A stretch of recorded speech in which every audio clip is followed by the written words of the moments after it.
It's time for you to disrupt roadblocks, get uplifted, and unlock your potential. This is the Wolf Leadership Podcast. And now, here's your host, Eric Bailey.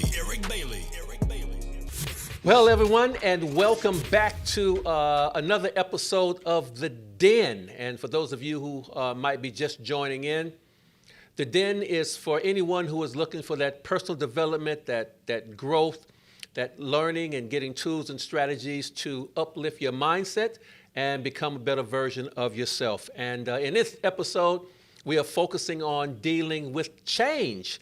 And there was probably no better person that I know than a good friend of mine, Sharon Orapeleng. Anyway, she'll clarify that. Sharon is a Psyched Solutions expert.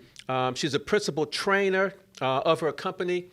Sharon is a mental health professional and an advocate for and passionate about creating awareness, knowledge, and understanding in that mental wellness space.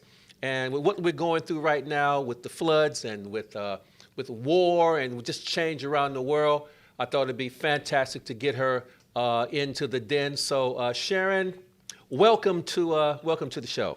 Thank you. Dumela. Dumela means hello in my language, Setswana. Oh, thank you. See, it's even education in language. So Absolutely. So Sharon, let's just get right into it. Tell us a little bit about your journey, where you're from, and how did you elevate yourself to be an expert in this field?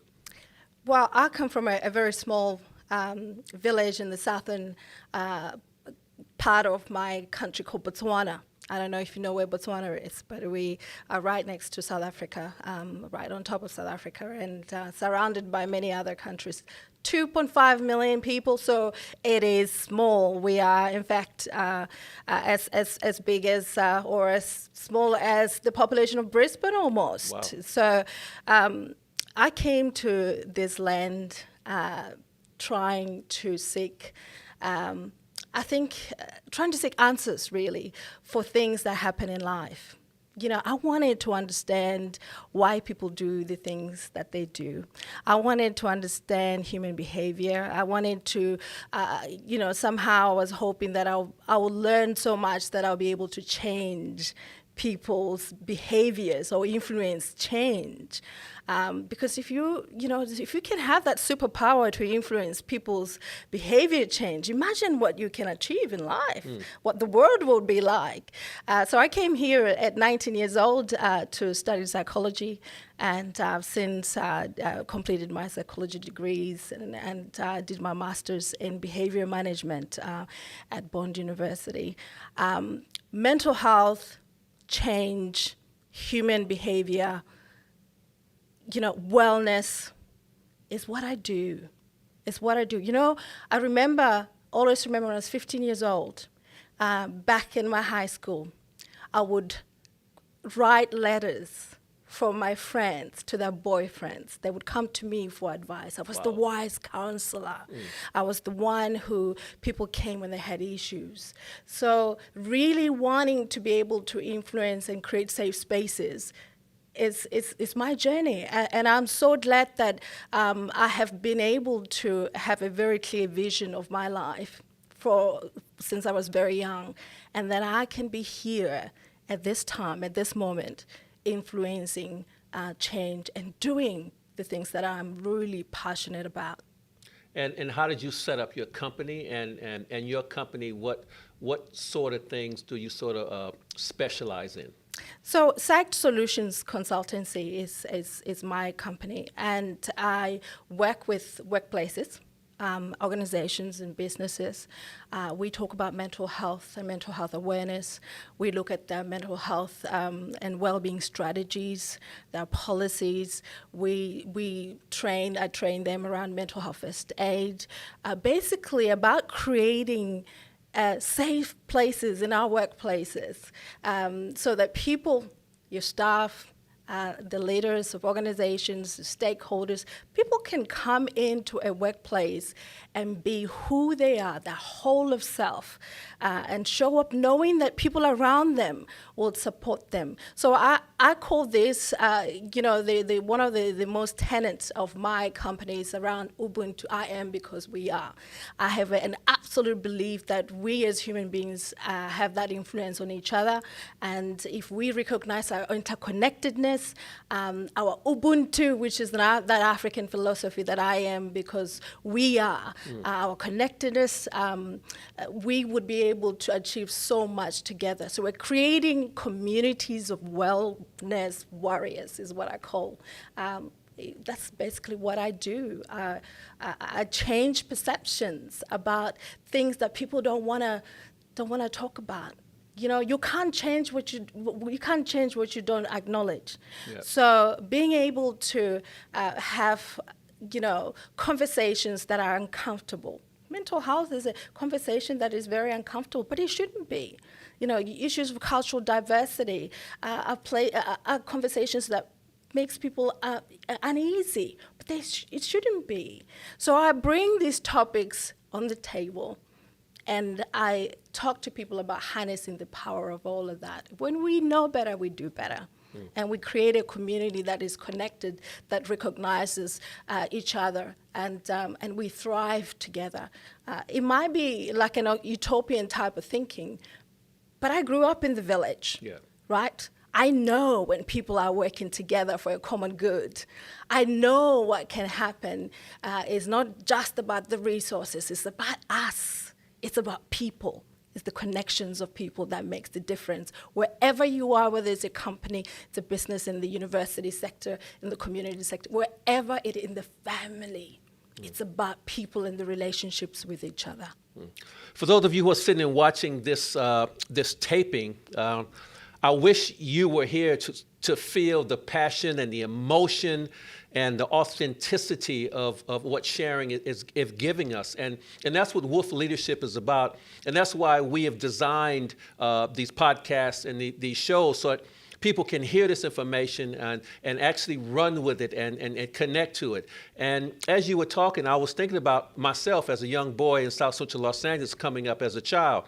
No one ever talked about mental wellness or mental health. Like in the 60s and the 70s, the words were, oh, it's just something wrong with this person. And no one ever delved deep into trying to work out how or what were the triggers. So that leads me to here we are in 2022.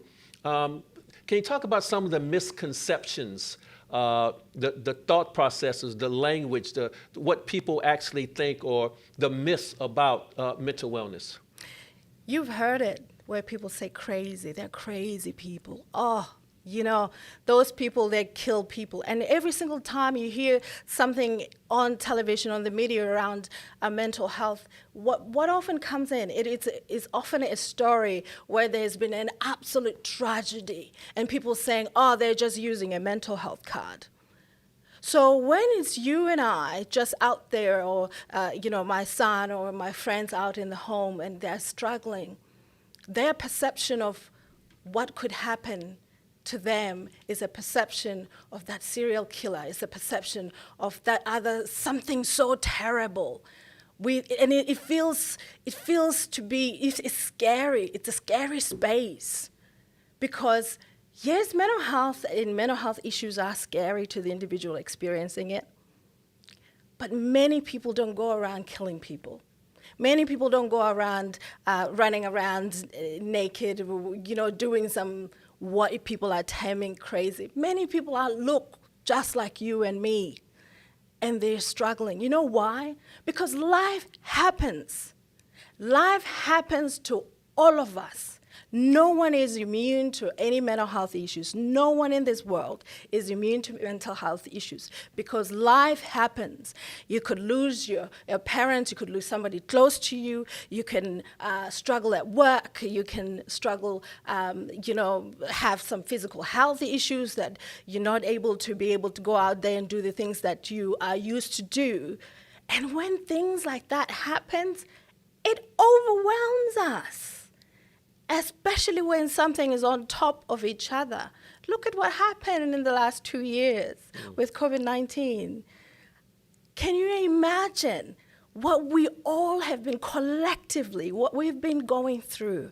For the very first time in our lives, we were not able to make decisions about, I'll just buy that plane ticket and go and visit my family. I couldn't do it because the borders were shut. I was told that you cannot leave your home to go to your workplace. You got to work from home. Or if you're traveling outside, only go around 5 kilometers. Somebody was making decisions about our lives. And it was new, it was disruptive, it was change, it was scary. You know, our autonomy as human beings to do things were somehow shifted, and we were thrown into that very quickly. We had no preparations because, you know what, none of us have been there before, experienced what we had experienced. So people have struggled. No wonder. So many of us might not end up developing some mental health issues as a result of these sudden changes, but many of us will struggle. And many of us are struggling right now. Many are struggling. I talk to workplaces. I talk to organizations. You know, one of the workplaces says to me the other day and saying, I look at my staff and they are so demoralized. They are tired. I don't have words to use anymore to activate them. How do I get people they're tired, they're exhausted. Our productivity levels have gone down. And I said to that person, I said, have you had a conversation with your staff around their mental wellness? She goes, oh no, I'm not saying they're crazy or anything. I'm not saying they're unwell. It's just that I'm concerned about their productivity. I said, you need to speak to them about how they're going. How are they really going? They've been through a lot. We've all been through a lot. You know, one of the things that actually shocked me recently was a study I was reading from Allianz Australia, which is it's a company that does insurance company, and they had done this research and looking at workplaces and how people's experience in the workplaces post-COVID or through COVID. We're still within the COVID, it's not over yet. But what they did find was that since the pandemic, almost 70% of workplaces, of businesses, of organizations have not had a conversation about mental health. Come on. With their staff, come on. So are we assuming that we are in a normal environment right now? Are we assuming that this is 2019 or 2018 when we didn't have COVID? We've had a disruption and it's impacted on all of us. That was one of my questions, and that is to business owners, to people who are in charge of staff and staff development. What is the financial cost to businesses and organizations who bury their head in the sand?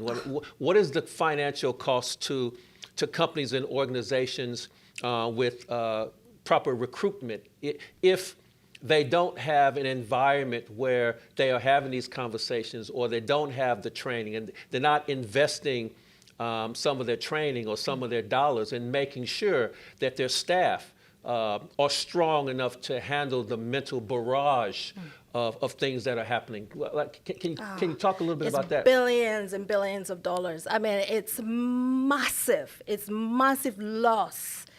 It costs not only the human cost of the individuals who are experiencing this incredible stress as a result of everything else that's going on, and still having to show up to work and perform their duties as if life is normal. Yeah. but also to the businesses that when that individual is not going to be able to give themselves the 100% because they're not feeling 100%. When you're not feeling 100%, you will not give 100%. If I feel 20%, I will give you 20%. That's all you get. So what that means then is that productivity levels have gone down. But then that person might end up feeling so unwell and then deciding, you know what, I need to leave. This is too overwhelming. You're asking me to give you 100% when I have only 20% to give. And then they take their stress leave, or they go into work cover, or they leave and get through their insurance super, they get that cover where they are able to be off work. But what that also means is that you've lost somebody who's skilled, who's been in your company doing and giving you things that have held you, and you're going to have to try to replace that person. Now, where are you going to get that person? You know, some of these things that people think, the days are gone where, you know, you can leave today and tomorrow I'll find somebody else to take your place. The workforce, and businesses will tell you, the workforce is not there. Everybody is struggling to find competent people to come in and deliver the work that they require them to do. So one of that resource, that people that we depend on, now you're competing with everybody else. So if you don't invest on that staff and you lose them, not only you lose them or somebody else poaches them, how are you gonna replace? So what's gonna happen to your business? There will be loss, huge loss. What's going to happen to you training a new person? How long will it take to train somebody else? Experienced staff are living in droves because we're burying our heads in the sand and thinking that it's all okay. It's all business as usual.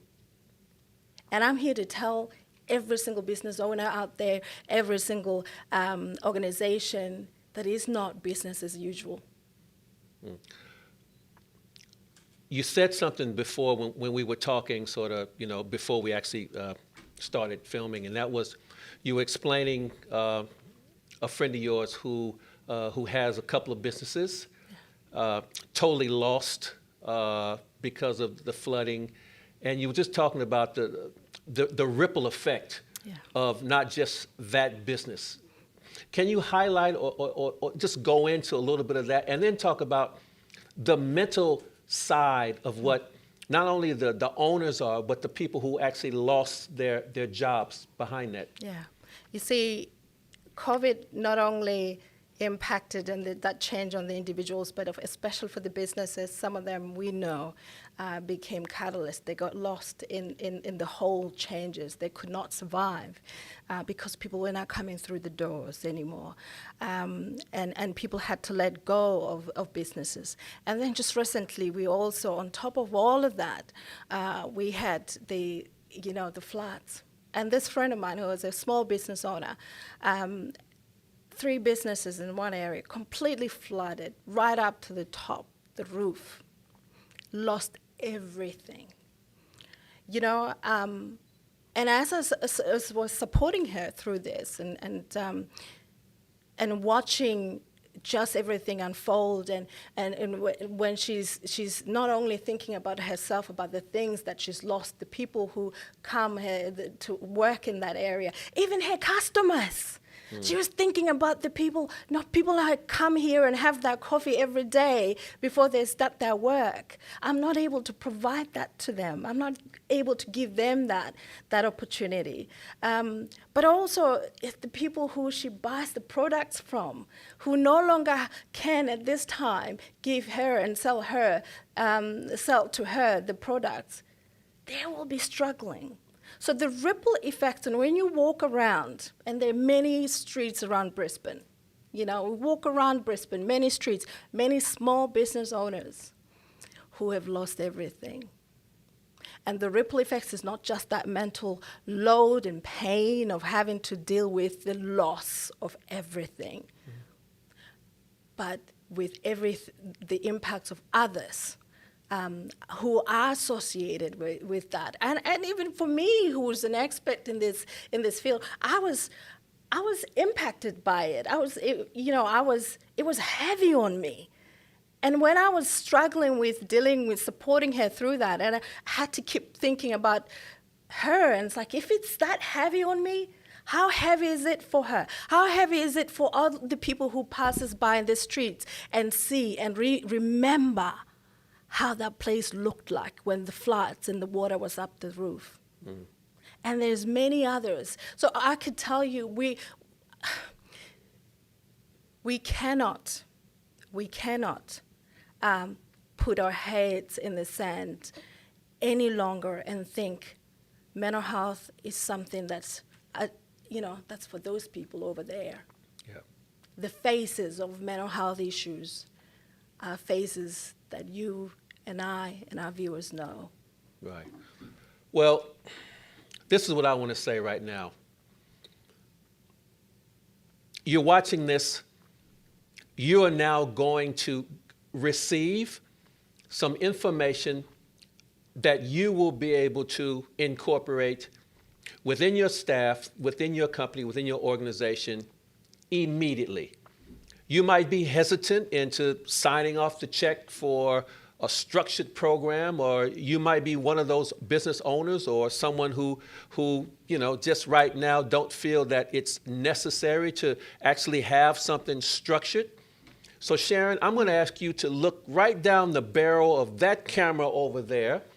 And I just, from your own point of view, for a business owner, just give them 5 things that they can look for within their team, within their organization, that would be a red flag for mental wellness issues. And I would like for you to give them maybe 5 things that possibly that they can do to at least start the conversation about making sure that their staff is supported. You said red flags. Thank you, yep. Red flags are everywhere. Yeah. Red flags already exist. Don't talk to me. Talk right down that barrel over there. I want you to hit them hard, girl. Hit them hard. You see what I'm saying? Don't look at me because I already know, but I want you to tell them. Red flags already exist because we have been through a lot. They're already there. You don't need to look for them. But start with yourself. If you're a leader of a business or a company and you're listening today, actually stop and reflect. Ask yourself, how am I going? How is my mental health? Am I going okay? What has been happening for me? What have I been feeling? Have I been feeling in certain ways? Am I worried all the time? Am I not sleeping? And most of you tell me that I do that all the time because I have to keep my business afloat. So I don't sleep, I don't eat well, I don't exercise. That's not red flags for me because that's just how life is. But you've been going through something else because we've all been going through it. So start with yourself to do some mental health checks. And listen, we have a checklist. Some of the things that you can do as a business leader to start thinking about where are you at, how are you feeling. When we can provide that checklist, probably even contact Eric and you can get that checklist. But one of the things that I really want you to also do is not to go snooping and trying to see the red flags. You already know that people are not putting 100% because there's nobody who's putting 100% at the moment. Everyone is COVID fatigued. That is a proven thing. It's happening. It's real. People are tired. People are exhausted. Okay? So you might already been seeing people in your workplace being angry at you when you're asking them to do some jobs, some normal jobs that they normally would have done without any, even thinking or batting an eyelid. But now they're taking a bit longer to just write that letter. They're taking a bit longer to just do that task. And you're getting frustrated. They're getting frustrated. But you've never even asked them, how are they? How are they going? Do you know if they've been impacted by floods in the last few weeks? Have you had that conversation with them? Or the day after the floods, you just called and say, hey, remember we had that meeting, can you make sure that you show up in time? Or can you give me that thing that needs to be done ASAP? Have you said, how are you going? Have you been a human being the nice person, the real human person, that human being where you check in on each other. Because we're not treating our staff or people who work for us that same way. Somehow we think that we can't be their friends. They should just stay there. But most of the people who work for us in our companies, in our businesses, spend more time with us than they do with their family.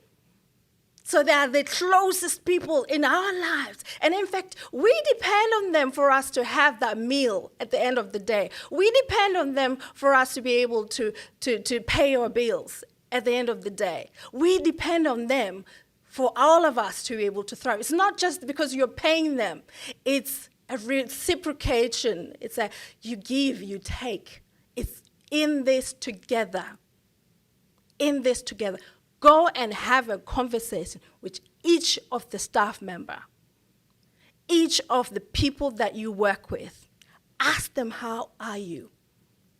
If you don't know how to do that, we can teach you how to do that so you can be comfortable in having that uncomfortable conversation. Because I know and I understand that this is outside of your remit, this is outside of your normal. But it shouldn't be. And you need to reach out so you can ensure that you access of the trainings and the supports that are available, and you can do better. Because once you know better, you do better. We're going to need each of us to hold each other's hands through this time, because it's a wave of change. And they call it a mental health tsunami. You might have read that somewhere and you have just ignored it. It is coming, it is here, and it's big, and it requires all of us to do things differently so we do not lose people, because people are dying. Unfortunately, people do die every single day because it is too much. Well, I think you have been told, you've been given some information. So thank you so much for being candid, upfront, and honest. You mentioned something earlier about diversity and being open to change and dealing with change. Being an African American born in the States and then coming to Australia in 1982 and being integrated in the corporate way of thinking. When I first started speaking, there weren't many people of color who were in the speaking profession. I really didn't have a role model to find out and help navigate me through the ranks, so I basically had to do it on myself, do it by myself, and a lot of times I found myself a little bit lost with no one to talk to, which caused me some anxiety and depression. And I'm looking back now thinking I wish there had been more people of color who I could say, right, how do I navigate, which would have taken a lot of some pressure off of me.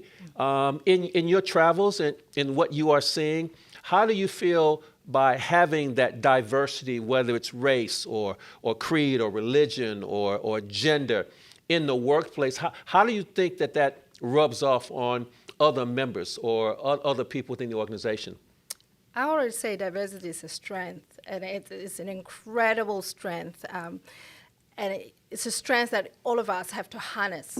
First of all, if you're a business and you're in Logan, for example, one of the most multicultural areas in Brisbane, and your business does not reflect the community that you are literally serving, the community that you are sitting within, do you think a lot of people who are passing by and don't see themselves in you would come and buy your product, would come and support you?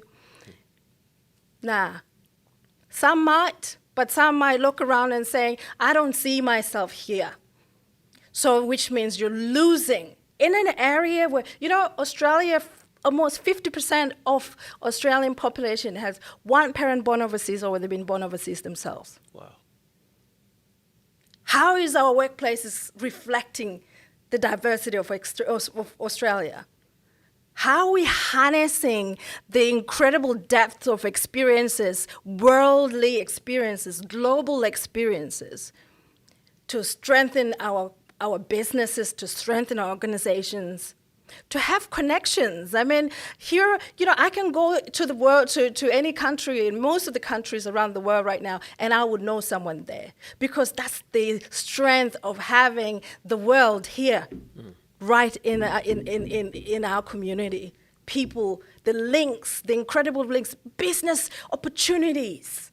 You're able to connect with people in many areas, and you're able to expand your businesses to markets that you never dreamed about, because you have people here that reflects the world that you want to go to, the places you want to go to reach out. You need to think global. We are in a global world.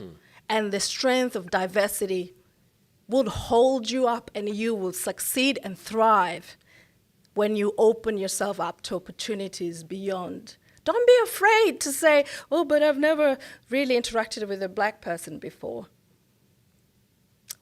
Confront your biases. Be curious.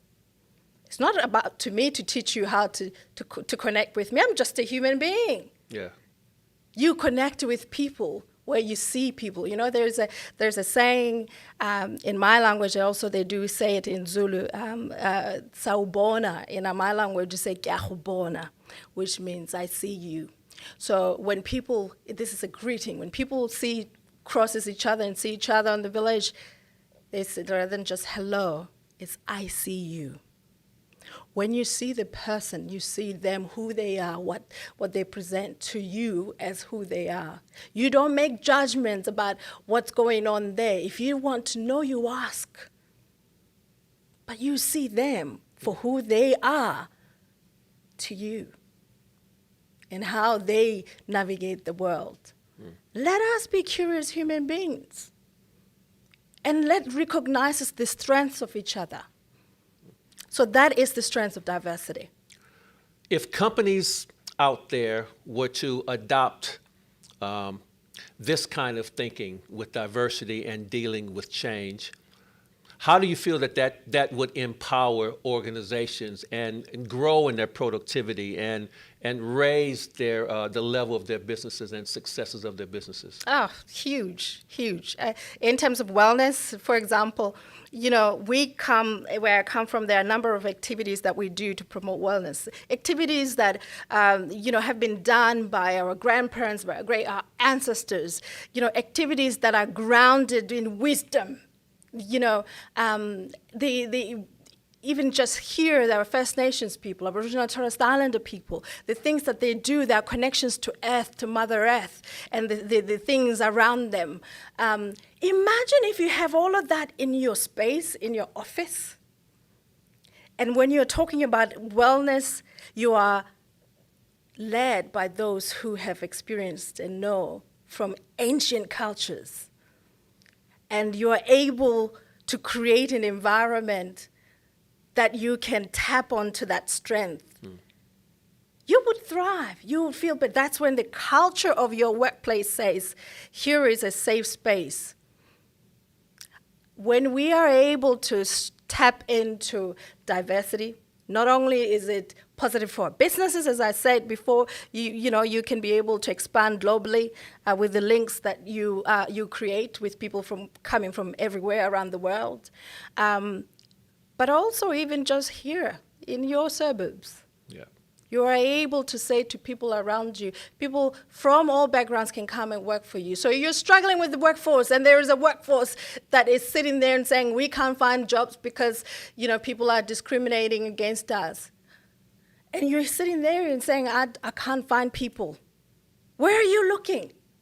Who's around the table when you're doing your interviews? How are you incorporating diversity? How are you reflecting the community that you're serving? This is the change that we need in boardrooms, in communities. I mean, this is the kind of change that can change the trajectory of a business.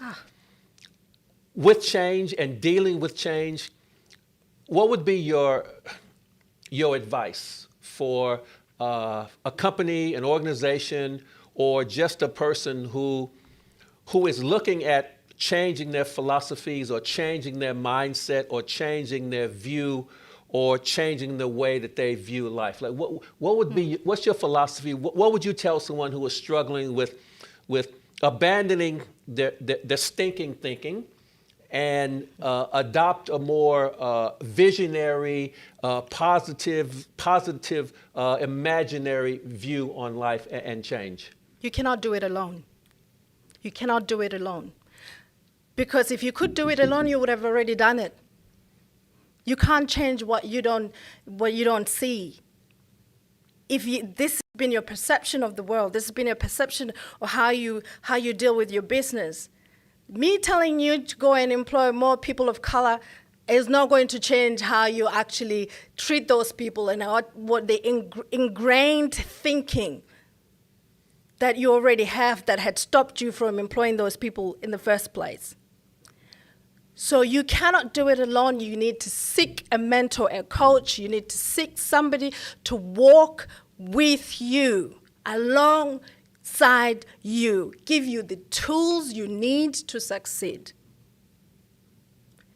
Because otherwise, you would have already done it, right? You know, when we talk about change, change happens when something happens in our life that says, what we have been doing is no longer serving a purpose, or it disrupts our thinking, our behaviors. And we're saying we need to adopt something new. You start looking at a very different approach, a very different action.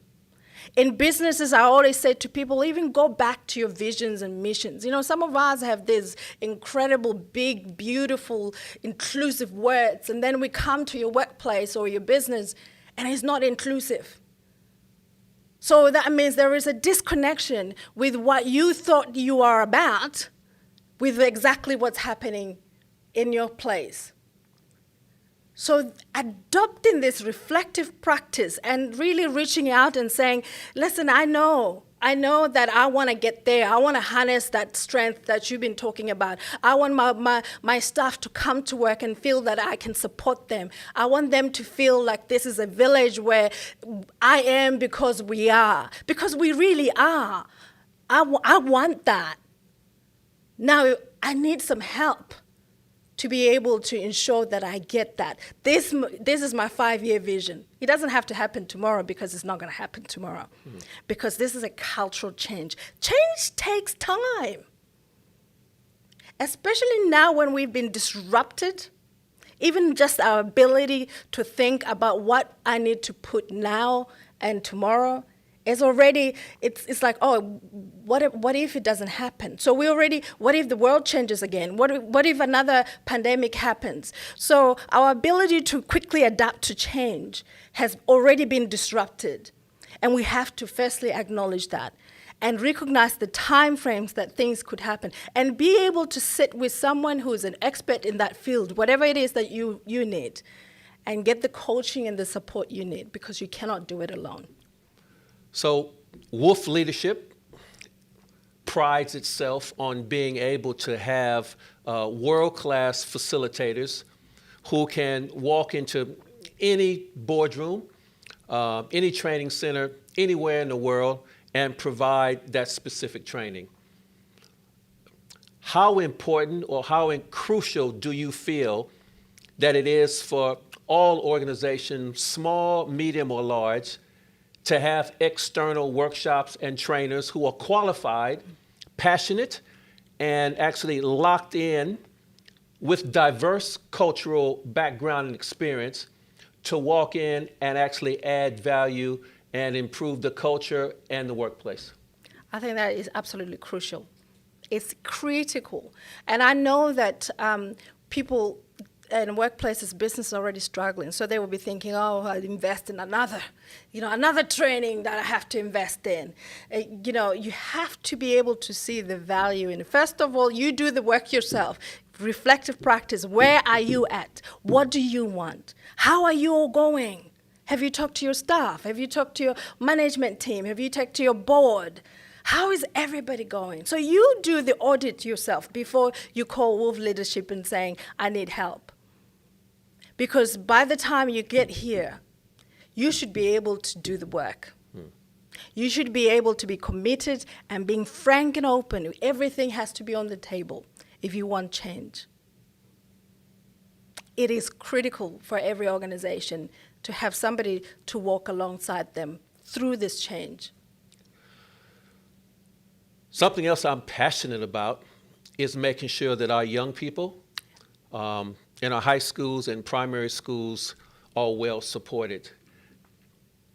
I have this thought in my mind that the parents, the carers at home, they are the true superheroes for our youth. Oh, yeah. And unless our parents, our carers, our adults at home, unless they are strong mentally, they're not going to be in a position to be good role models, set great examples, and show our young people what it's like to be an upcoming young man or a young woman. What is your advice to parents and carers or anyone sort of in the corporate sector as far as their behavior or how they need to look after themselves so that they can show our young people, our teenagers, how they need to navigate life, and they can actually see when our kids actually need some help?